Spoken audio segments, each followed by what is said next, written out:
Chairman Keene, Vice Chairman Hamilton, distinguished members of the Commission, it's an honor for me to speak to you today.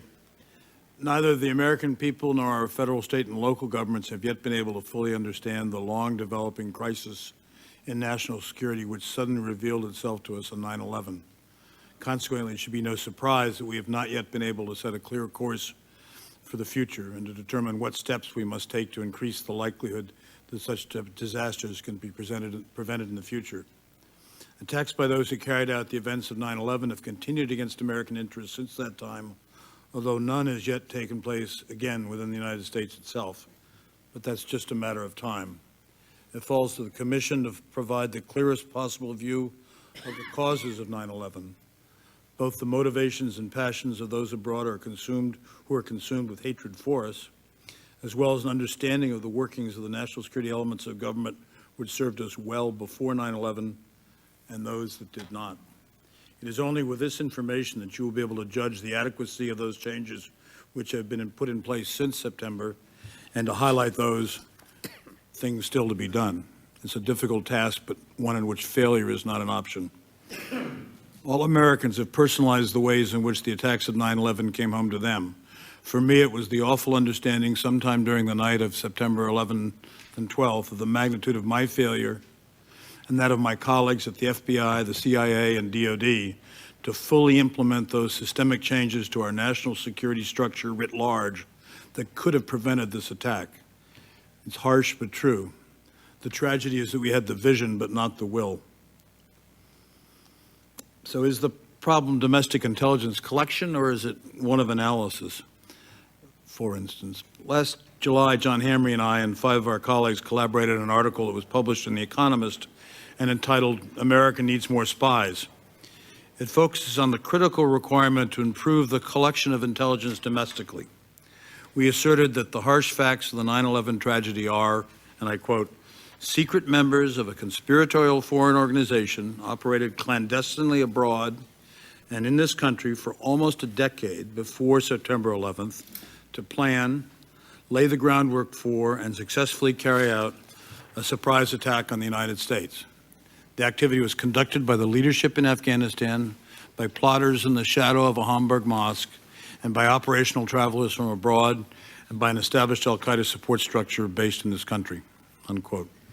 The bulk of the criticism of the national security establishment's performance before 9/11 has centered on a failure to, quote, connect the dots.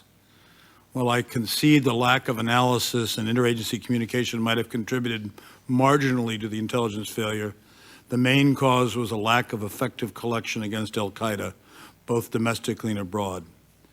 There simply were not enough of the right dots that would help us truly understand the plans and intentions of the enemy attacking us. My remarks today address this issue in the context of domestic collection. Under current ground rules, domestic intelligence collection is primarily, if not exclusively, the responsibility of the FBI. Before proceeding further, however, we must clarify a distinction which, sometimes unwittingly and sometimes intentionally, I think, has clouded this debate for years. That is, we must make the critical distinction between collection and gathering as it pertains to intelligence. While the FBI correctly highlights its unmatched ability to gather evidence, and with it, information, there is nonetheless a national security imperative which distinguishes intelligence collection from a similar but different function found in law enforcement. Gathering, which is not driven and informed by specific focused national security needs, is not the same as intelligence collection, as the DCI and the intelligence community understand that term. This collection is accomplished not incidental to law enforcement, but by a conscious, specifically targeted, operational clandestine espionage activity, whether technical, human, or a combination of both. Collection, as I will use the term today, means those intelligence activities which are dictated by, coupled to, a policy-driven, strategically determined set of collection requirements. And this is accomplished by a focused clandestine operational activity.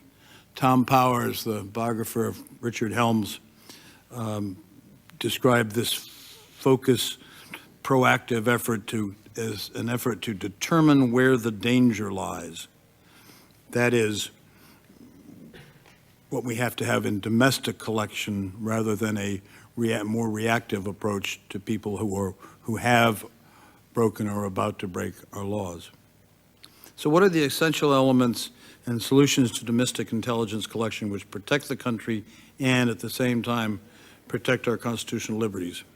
First, I think we must recognize that domestic intelligence is critical and is the missing element of the national security system.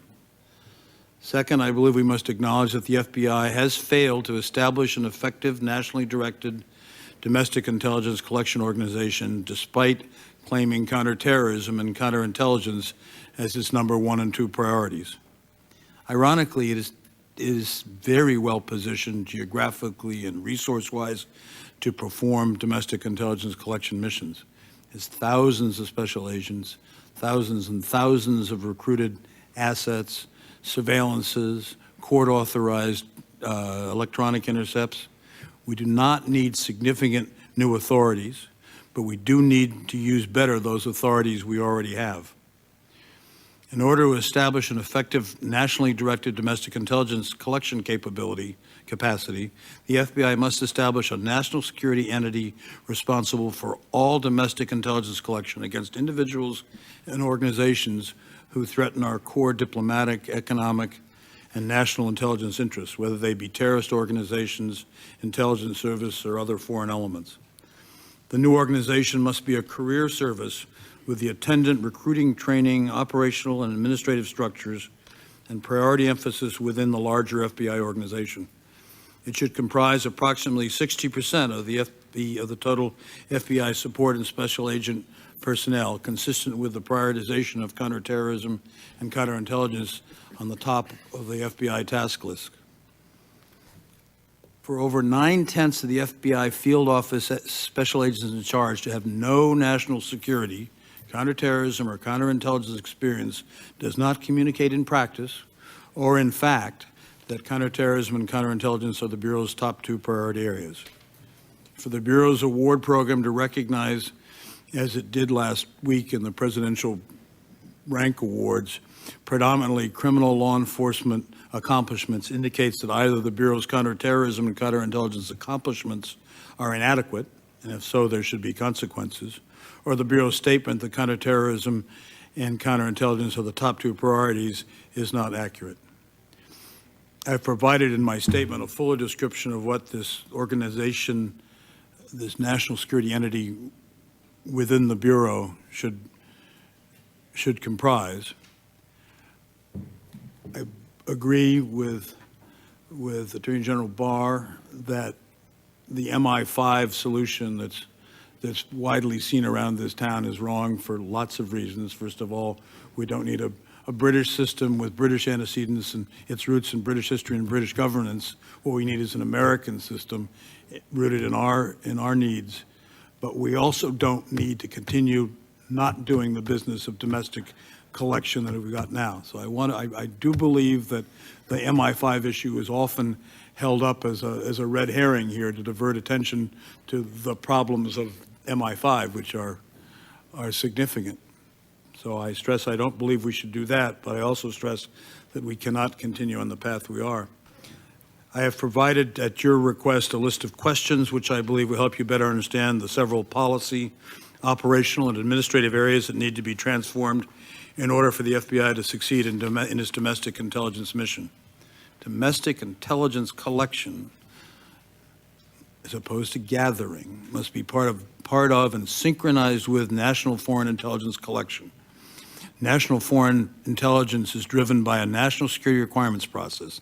The domestic intelligence collection activity must also be driven by the same national security requirements process. The National Security Council, the DCI, and the Attorney General must provide validated collection requirements to the FBI and hold the FBI accountable for producing and disseminating domestic intelligence. In conclusion, if the FBI can make this truly significant change and no longer cling to the law enforcement-centered traditions and approaches which have served them and the country so well against another set of adversaries in another time, then we should all get firmly behind their reform efforts and bring the resources of our country to bear to ensure they succeed. If, however, the FBI cannot fully make this transition, and this will be clear to you as you approach the end of the Commission's deliberations, then I believe that you will have no choice but to propose some even more radical solution which places these responsibilities for counterterrorism and counterintelligence in another, perhaps new organization. The stakes are just too high and the time too short to do otherwise.